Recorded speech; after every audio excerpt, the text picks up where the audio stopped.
Listen, I know you want to protect me. You know, the thing that I noticed about this friend of Lauren's, first thing that I noticed that has to be pointed out is that she went completely crazy at Andre last episode, okay?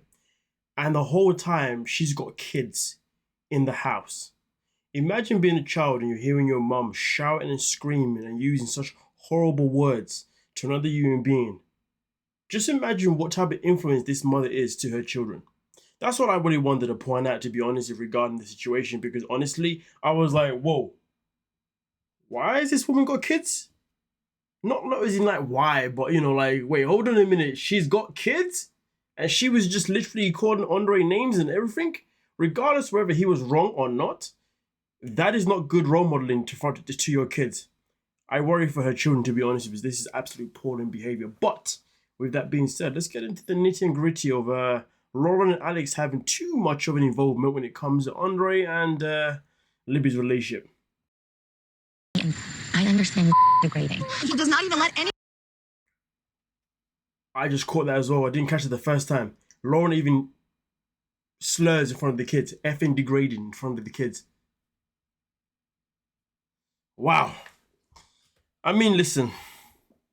I know that at some point kids are going to end up using slur words anyway, blah, blah, blah, blah, blah. But how we influence them still matters. What we role model for them still matters, because it allows them to know when or when not to use words, or also for them to decide whether or not they like using slurs or not. Because the reality is that it's still important that we teach them that if you say this word is going to offend some people. If you say this word is going to be okay.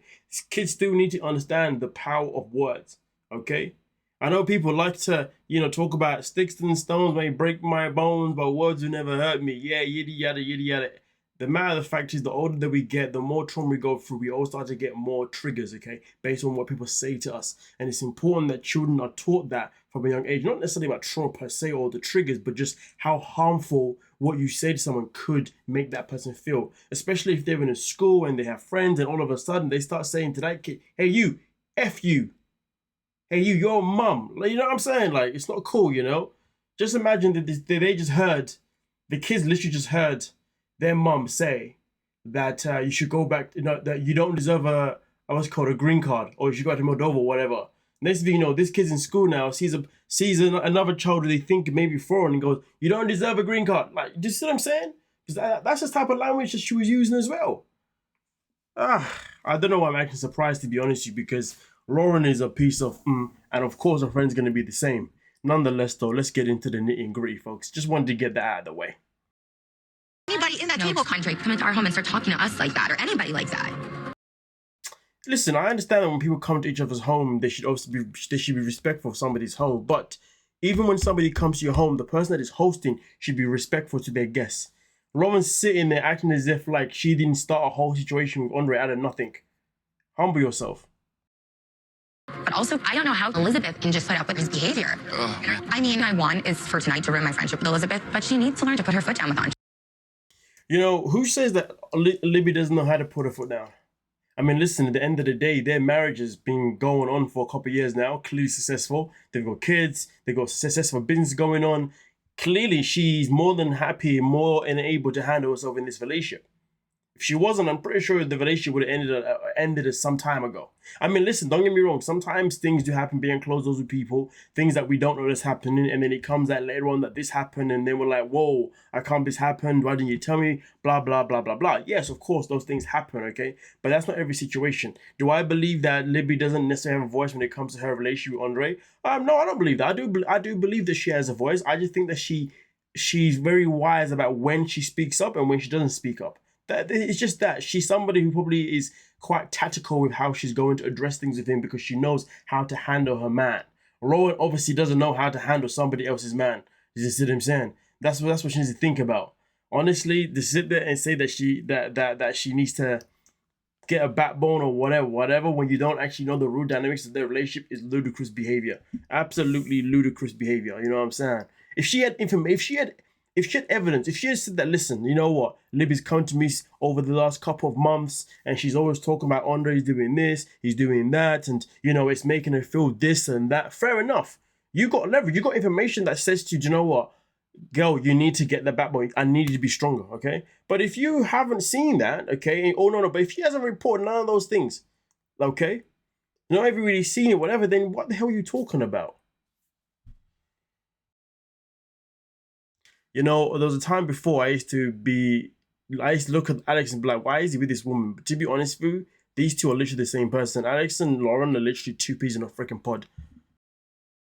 Come on. I feel like he's making her move. He decided already that's the best move. That's not. But he was acting all mighty. I'm gonna make my family move. I'm gonna. I feel like well, where's the evidence? I mean, yes, fair enough. What Andre said was not right. He said that, yeah, I'm going to give an ultimatum. 1000%. That was moving mad. Him saying that was not needed in any shape or form. But if that was the case of their relationship, let's be real, their relationship would have been down a long time ago. Let's be real. And the way I'm looking at it, Andre just likes to be dramatic for the cameras. He likes to show that alpha male type stuff, you know. But without the cameras, he's probably a big puppy, to be honest with you. Do this and that and so for it. And He talks the talk, but is he going to walk the walk? let's see. The most disappointing. Talks the talk, but you know what though? But what's it got to do with these two though? That's what I know. What's it got to do with you two? You know what's funny though? Alex is there complaining about, oh, you know, Andre clearly says certain things to get his own way, blah, blah, blah. But the last time we saw this couple, this is the same guy that was complaining about the fact that his wife wouldn't listen to him at surgery. Same guy who was complaining about when his wife had surgery, he then had to step up and to be a father full time, you know, well, more than he usually is, because usually she does it and he goes to work. So you see what I'm saying? Like come on.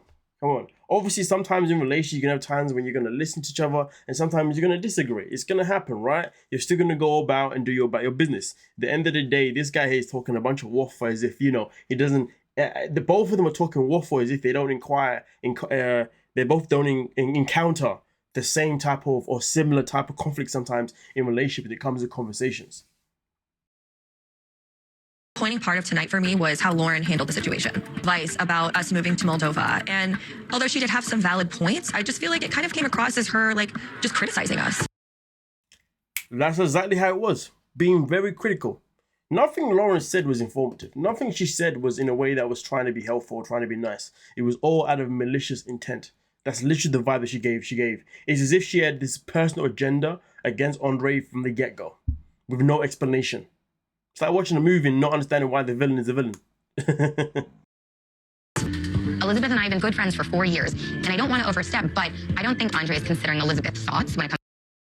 I don't want to overstep, but I don't think... Listen, hold on a minute. You don't want to overstep, but you're overstepping.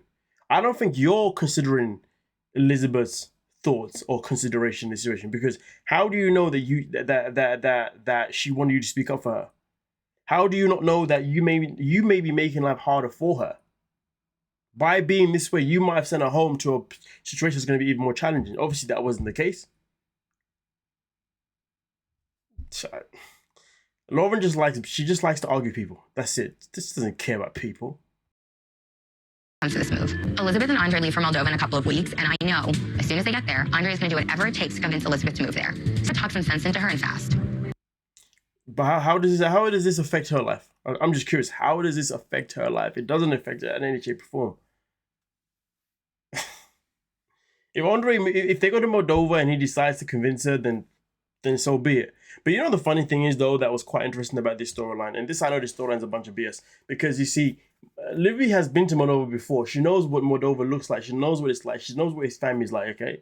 So she doesn't actually have to go there to be convinced that she wants to be there. Do you see what I'm saying? They've already been there. So if she's already made the choice of wanting to go there with him or to at least give it a try, well, then they're going to go and give it a try, okay? And to be fair with you, at the same time, there's nothing wrong with them actually going to Moldova and then giving it a try for a set amount of time. What's wrong with that, you know? Because at the end of the day, they are secure in terms of the fact that if things don't work out in Moldova, they can always move back to the States because they're always going to have homes there ready for them anyway. Chuck's always going to be ready there to help them set up as well. You know what I mean? And also Andre's business is still going to be in America anyway, regardless. It's just that he'd be working from Moldova. So even if things don't work out, they can still jump ship. Do you see what I'm saying? Loren is just full of it. But nonetheless, though, let me know your thoughts down below in the comment section. I just can't believe I'm speaking in a way that's more in Andre's favor than Loren's. But Loren's a freaking troll. fool. Yeah, anyway, I'm out. Thank you so much for your time. Don't forget to like, subscribe, and of course, peace.